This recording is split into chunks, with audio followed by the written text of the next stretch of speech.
given to me was how do you build a management team? How do we select and optimize the outcome for an organization that wants to reach out to a larger group of people? So what are the objectives of a management team? What do we expect out of a management team? I'm not talking about the founder or the head of the organization, but overall people, the next step, people who are below him or reporting to him. So the main role would be to obviously to execute and monitor strategy, planning, organizing, leading and controlling, manage day-to-day operations, involve with crisis management, and ensure that the integrity and the value of the organization is kept alive. The qualities that we expect are loyalty, trust, integrity, be enterprising, and also have patience with when dealing with problems and dealing with opportunities. So how do we build an organization? A lot of times, when we look at an organization, we have all seen organizations that have grown very rapidly. And we have all seen organizations that have stayed for thousands of years. A temple has stayed for thousands of years, a mosque has stayed, a church has stayed. So how do these organizations differ? So if you really look at a macro level, organizations have three levels of infrastructure. One is the physical infrastructure, intellectual infrastructure, emotional infrastructure. So this is how organizations are built. When somebody enters a hospital for the first time, we look at the physical infrastructure. Wow, it looks nice. It's very well laid out. It's all full of marble, granite. It looks nice, fancy. And then you go and say, oh, the doctors are good. The intellectual infrastructure is good. They have good equipment. They have good technology. They are up to date. They have a good EMR. But very seldom we go into the emotional infrastructure. Very seldom we look beyond that when we look at an organization. So what does it take to build the emotional infrastructure? So my approach to this topic is, unless you have a strong emotional infrastructure, you won't have a strong management team. You won't have a team that is able to fulfill your objectives in the longer run. And this is not a race which is run for one generation. How do you run for multiple generations? How do you sustain an organization for multiple generations? So if it comes to physical infrastructure, the cost to build is relatively high. There is a money that you spend. Time to build is low. If you really look at a 40 or 50-year-old horizon, you may take about a year or a year and a half or even 6 months to build an infrastructure. Difficulty build is low. I was just doing a math. The entire eye care infrastructure in this country won't be more than $5-6 billion. About 30,000 crores may be the entire eye care. I'm saying about 2,000 eye hospitals, each hospital worth about 10 crores or 15 crores, 30,000 crores. So that will be maybe one oil refinery that Ambani puts will be 40-50,000 crore infrastructure. So ability to imitate is very less. Tata can easily imitate us. The entire country's eye care need if it's only physical infrastructure. Source of formidable competitive advantage, definitely. There is some competitive advantage if you are really located in a good location, good connectivity, but it's low in the longer run. A good reputation will get people. People travel all the way to Tirupati, to the temple. People travel to a doctor, to a very small place. And there are also other types of advantages that one has to be conscious about. And intellectual infrastructure, high with no emotional infrastructure, the doctors, time to build is high. And difficulty to build is high. You can't get good doctors. You want them to be with you for a while. So all that definitely does take a little while. And source of formidable competitive advantage is high. You have a good doctor, good surgeon, a good clinician with good manners, and then you can go a long way with that. But the emotional infrastructure that we are talking, which I am focusing on, is cost to build is relatively low, but it's very incremental. It's like building your emotional infrastructure in the family. It is low, but every day you do it for 20 years or 15 years. Time to build is relatively high. It's a long-term process. And difficulty to build is also high because you have to be consistent in building this. You can't build it very quickly in one day and you can't behave differently in another day. And ability to imitate is very different. How do you, each one of the organizations that we all represent has a different culture.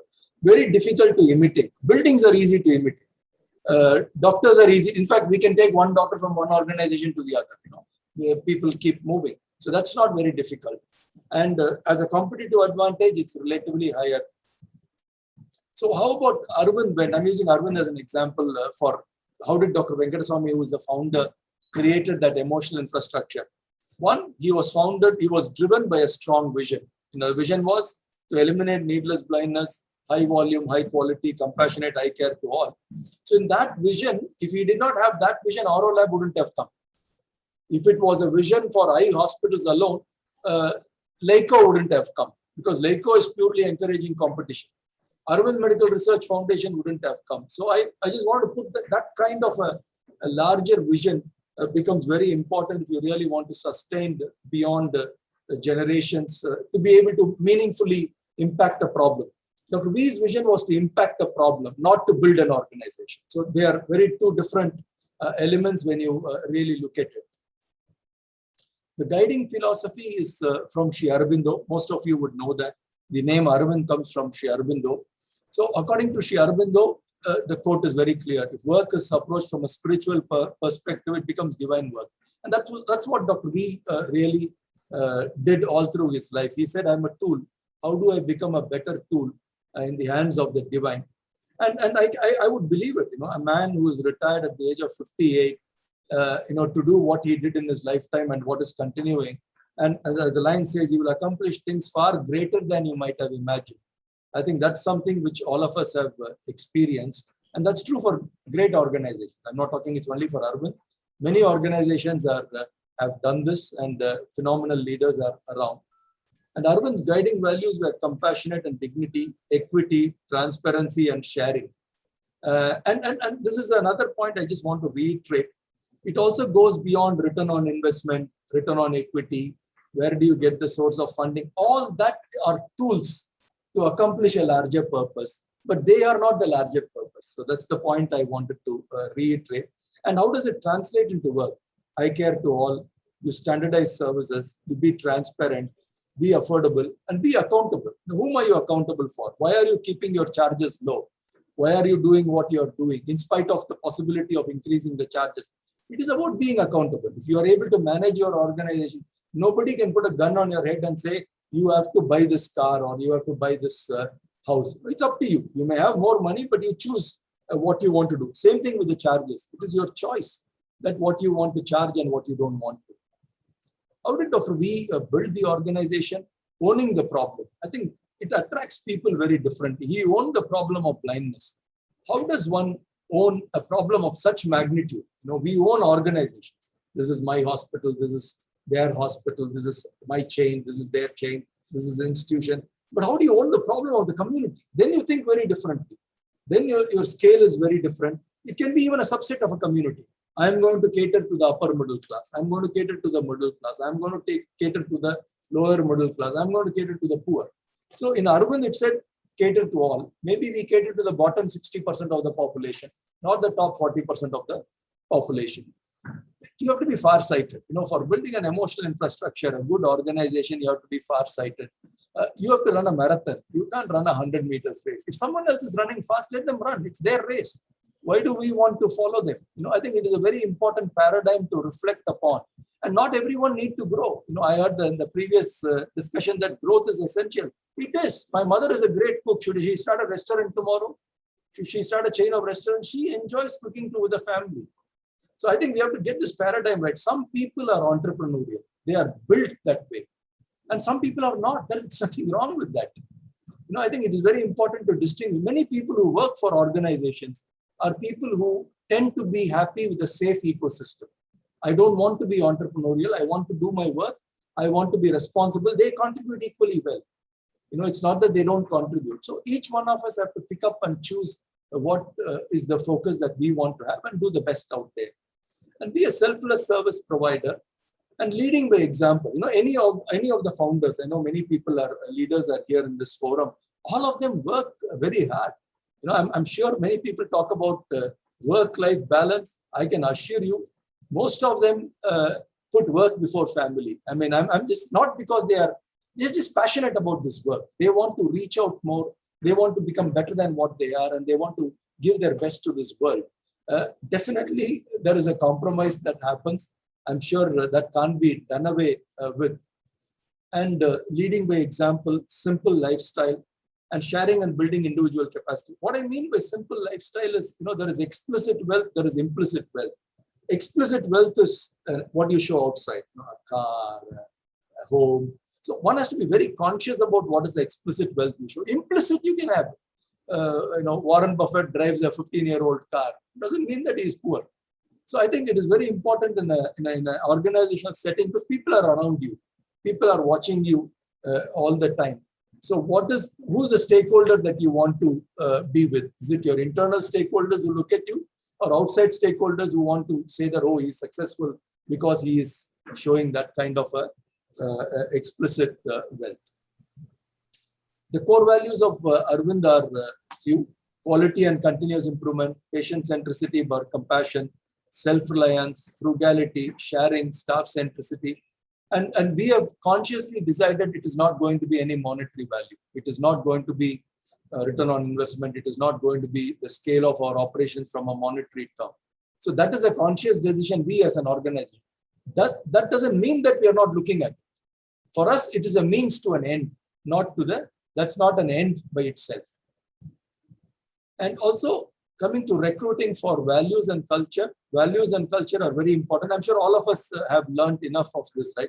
You can't recruit a very sharp, very smart young person or you know, a mid-career person who doesn't fit into the culture. It becomes a nightmare. The great surgeon becomes a nightmare to handle. The great manager becomes a nightmare to handle. So we also realize we need to have a culture, and for the right culture, right fit, it works out reasonably well. A strong company culture motivates employees because culture gives a consistency. I belong to this team. Everybody behaves this way. This is how I'm treated, and it's consistent. I like the way I'm getting treated. I'm not saying one organization is better than the other. Some people like one kind of a culture. Another person likes another kind of a culture. Whichever it is important to keep it consistent, you know, and transparent. So I just want to give this as a concluding slide for this discussion, which is purpose is very important. If you want to build an emotional infrastructure, why we do what we do, we have to be very consistent about it. You can't keep changing, you know, because someone else is getting a much larger equity infusion. That should not change the purpose for why we do. Otherwise, you can't compound growth, you know.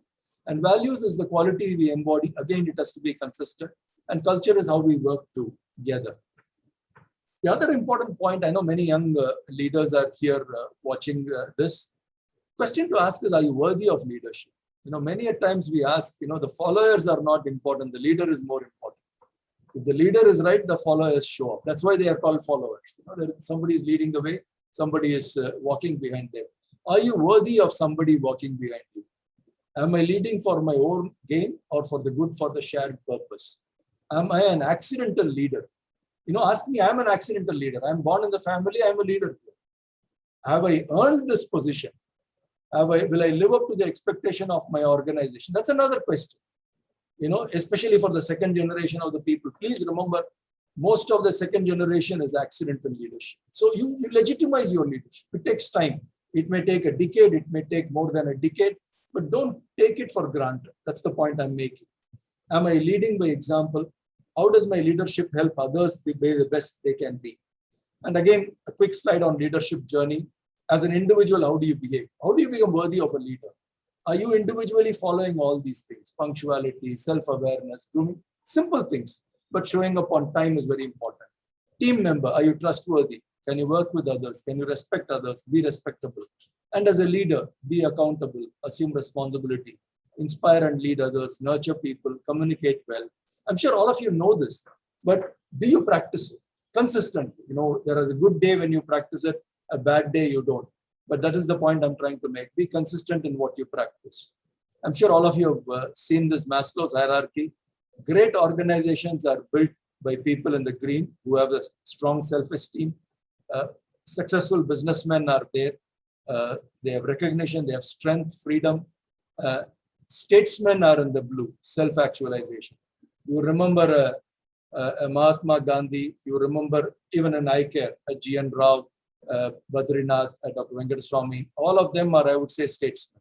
You know, they have built organizations. What is there for them? You know, I don't know what is there for Dr. Badrinath. I don't know what is there for G.N. Rao. You know, it's purely desire to do something which is much larger than them and much larger for the country as such. Finally, I'll conclude with this quote. intelligence and capabilities are not enough. That is the intelligence part, right? That's the smarter part of the human being. There must be a joy of doing something beautiful. That is what will make a phenomenal organization, is my case here. Thank you. Wonderful, Arvind. Arvind, I have to go to another session. So I'm sending you a request in the WhatsApp. I loved your PPT, even though so many leadership programs I conduct. Every time I learn from you. And again, I want to remind you, I learned walking with you in Pondicherry, and I will love to do that in Madras again. Thank now you, sir. I'm competing with the youngsters in the Apple. What is the Think Under the Apple? So I hope to do my best. I'm not working only for the prize, but great talk, Arvind, and lots to learn. I've taken pictures, but still I would like to have your PPT. Sure, sir. Thank you, sir. Thank you, sir. So nice of you, sir. Always I feel you, I see you encouraging all of us, sir. Thank you, Dr. Arvind, for an amazing talk. So you have to stay a bit with us. I have some questions for you, and I'm going to ask them to Dr. Tulsi Raj. Doctor, I know your particular system has a way of going about it, but some of these questions I had actually kept for some of the other expert panel to talk on, but in somehow they couldn't get a link here. Do you believe that homegrown talent is good enough, or would you want newer talent to be brought in because they may end up bringing in newer thoughts to the system? That's one question. The other question is, would you feel that it suffices if the top man in the management alone is from the best of places and he would steer the middle level group without they being coming out of highly qualified centers by having knowledge driven schedules and training programs, or in that matter? Answer to both these questions, Dr. Tulsi Raj and Dr. Arvind. Yes, thank you, Chitra, for that question. Hope I'm audible. Yes, very clear. Yeah, okay. Yeah, so in some sense, I think the answer would be yes for both. In the sense, homegrown versus lateral entry. I think the key question is alignment to the organization and the fit. I think there are two parts. One is the competency and capability part. Can they deliver what they have, what they're competent about? And the other one is, do they become part of the team and grow with the organization? So regardless of lateral or homegrown, I think those will be the conditions that we'll need to fulfill. And with homegrown, you have less of a risk because you kind of know the individual or whoever. No, so that's for the first part. And for the second part, in the sense, if it's a good leader, if they come from so leadership is very different from clinical competence. I think it's much more, I would say it's a lot more about managing people when it comes to eye care, because we are a service sector where all care is delivered by people. Even though we may use sophisticated equipment, they're also used by people. So ultimately it is managing people which becomes critical. So I think having good training, good competence, good caliber, combined with good people skills, because a good leader can get things done only by developing his or her own team and people. So if the leader recognizes that, then the answer is yes. But if the leader doesn't recognize it and then feels that he can throw around orders, and then I think at some point they will not be able to, they will fail and they may not be able to grow.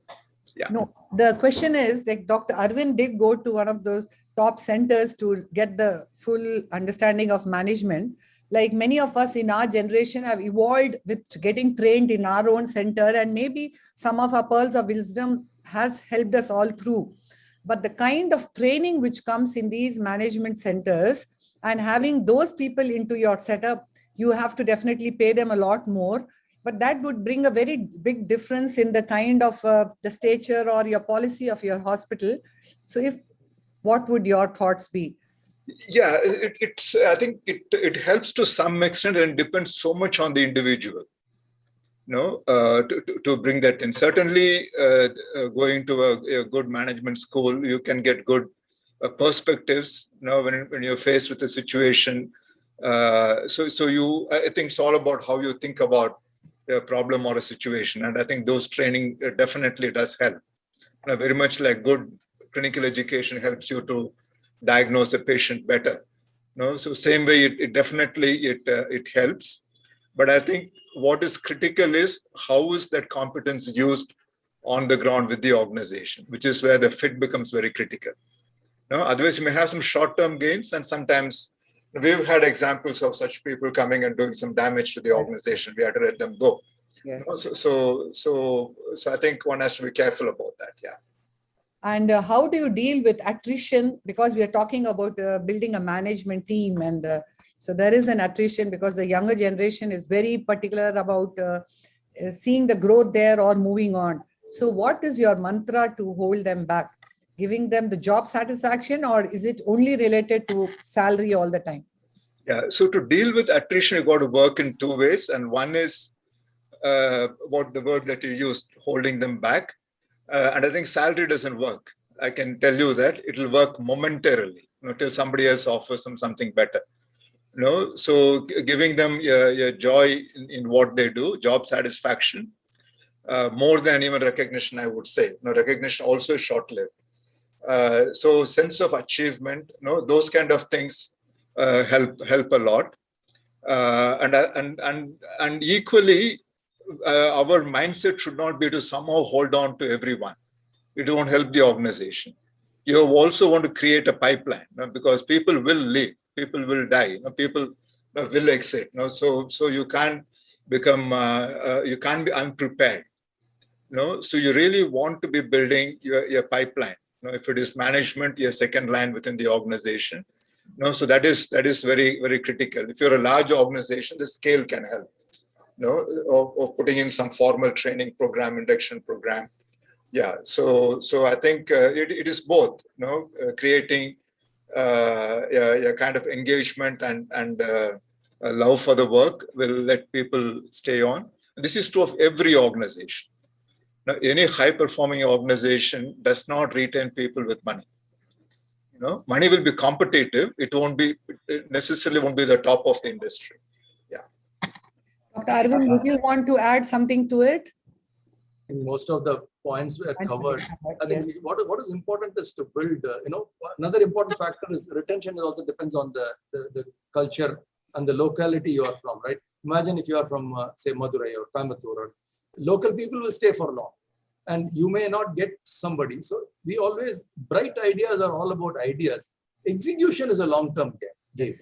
So people with you who have been with you for long term, who are ordinary people, can do extraordinary things because they are supermen or superwomen in your ecosystem. Yes, true. They may not have an IIM or whatever degrees, but I think those are people we have to honor and recognize rather than go behind those bright butterflies who may come and stay for a while and move on. Yes. I have nothing against them. But another important aspect, final point I want to make is it's also about the adequacy of leadership. Yes. A lot of times leadership is inadequate. They get, if it is somebody who is very competent, leadership starts getting very defensive. So adequacy of leadership is very important. Arvind sir, I have one quick question to you. Yes. You can take it as a personal question also. See, you told about the second generation being an ophthalmologist, third generation being an ophthalmologist, and some can be an accidental leaders. And of course, you are not of that kind. You look like a born leader. But there are certain situations where you can see the lawyer's son becomes lawyers, politician's sons become politicians, and ophthalmologist's sons becomes ophthalmologist. So how do you juggle? Is it like it is forced to you, and then we have to take up both leadership position as well as the clinical practice? And sometimes we may end up like whether I'm a jack of all and is a master of none. Because one thing I heard in 2016-17 in Vision 2020 program where IIM Indore person has addressed it. He said, see, the person who is trained for has to do that. If he is trained at SSLC, is doing a clerk, he has to be a clerk. You can't go and become a clerk. If a person is done an MBA and he has to do administration, he has to do that, not the clinician. That was his point of view. But how will you juggle between these kind of leadership positions as well as clinical practice? How do you try to balance both? I'll try my approach. I'll share my approach. I think one thing the reason I said you're an accidental leader, anybody in the, just to put that onus on them, don't take it for granted. Don't walk with the silver spoon or anything, earn your space, Correct. earn your place. So that's what I meant. And you can only earn it as a doctor by being a good clinician. How do you get recognized? You can't say I'm the boss. So who does the surgery? It's good to be a good clinician. It helps you. If you're a good clinician, you become a role model. And that's the trajectory in healthcare, right? You have to be a good clinician and then you become, and look at all the large eye hospitals. Why was it not built by the MBAs of the world who are good at what they did? Why is Dr. Venkateswamy building? Why is Dr. Badrinath running the large organization? Or Dr. Jeevan Rao? So it's the passion and purpose for which it comes. It's not the degree. I wish somebody had told Dhirubhai Ambani to get an MBA. His son's got an MBA. He was not an MBA. So I don't think degree should influence our thinking, which is the question that Dr. Chitra also asked and which you answered. It's good to have a degree, but many people go to Harvard. They all don't become great business leaders. So many of them are mediocre or even less than mediocre. So that's the point I wanted to make. That don't take it for granted as a second generation inheritor. Yes. Thank you very much for very you very valuable outputs. Thanks a lot, Dr. I'm going to excuse myself due to some. Yes, I know. Yes. Coming to We have, yes, Dr. Tulsiraj, you stay with us. No. and- Ravi was saying. Ravindran sir wanted to say something, madam. no, Chitra, coming to your question, being Yes. a hospital, our core Yes. services is clinical. Yes, Clinical is one area, it's better not to bring outside leadership. yes, It's always better to groom them inside. yes. But at the same time, as you grow, your finance will become bigger, your IT will become bigger, your maintenance will become bigger. So many other areas also will become bigger, and who had joined you as a small organization may not have the capacity to manage. Yes, Point. true. So there, One quick, it's always better to bring people from outside in that area. Yes. I think Chitra madam, we agree that the Arvind Eye Care system, as you talked about the attrition rate, they don't have it because they look it like a holistic kind of thing. It's not just the salary or the money we earn, which unfortunately has become in most of the metro cities and most of these business chains of the other hospitals. So probably because of the holistic approach they give, I think that is one thing where people are sticking on. I think if people would stick on in most organizations if they are given the adequate job satisfaction and a sense of belonging. That is one feature, of course, along with good remuneration.